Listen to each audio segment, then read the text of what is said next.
تمہیں کیا مرض ہے کہ تم اللہ کے ساتھ کسی نہ کسی طرح شریک بنا کے ہی تمہیں لطف آتا ہے؟ تمہیں اکیلا اللہ کیوں نہیں پسند آتا؟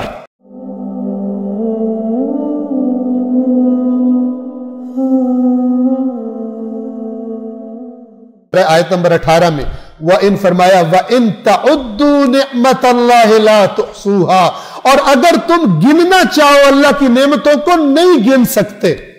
تعدو عدد سے ہے، 1 2 3 4 1 2 3 4 گننا چاہو، لا تحصوها تم احاطہ نہیں کر سکتے، گن نہیں سکتے، پھر تم اس کے شریک بناتے ہو۔ یہ فرمانا چاہ رہے تمہیں اکیلا اللہ کیوں نہیں پسند آتا؟ تمہیں کیا مرض ہے کہ تم اللہ کے ساتھ کسی نہ کسی طرح شریک بنا کے ہی تمہیں لطف آتا ہے؟ دوسروں کو، اللہ کی مخلوقات کو اس کے برابر کر کے تمہیں چین ملتا ہے، اکیلے اللہ سے تمہیں چین کیوں نہیں ملتا؟ افلا تذکرون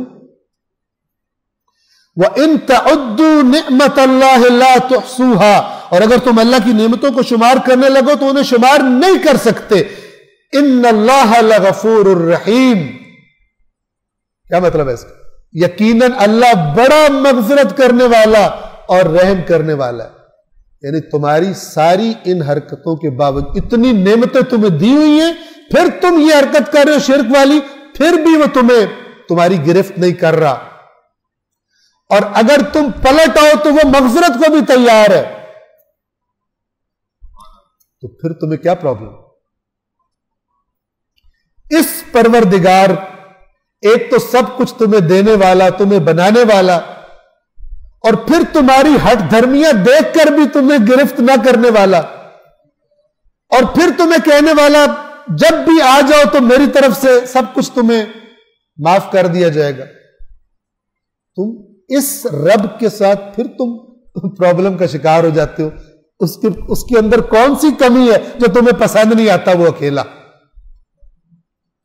اور کسی دوسرے میں کون سی چیز اس سے زیادہ ہے؟ کون سی صفت اس سے زیادہ ہے؟ اقرأ وربک الاکرم، اگر کرم دیکھنا ہے تو پڑھ کہ تیرا رب سب سے بڑا کریم ہے، اس کے کرم کا کوئی مقابلہ نہیں کر سکتا، ٹھیک ہے نا؟ خیر الراحمین، تم جتنے رحم کی مثالیں لا سکتے ہو، سب سے بڑا رحم کرنے والا۔ ان اللہ لغفور الرحیم، یقیناً اللہ بڑا مغفرت کرنے والا، رحم کرنے والا ہے۔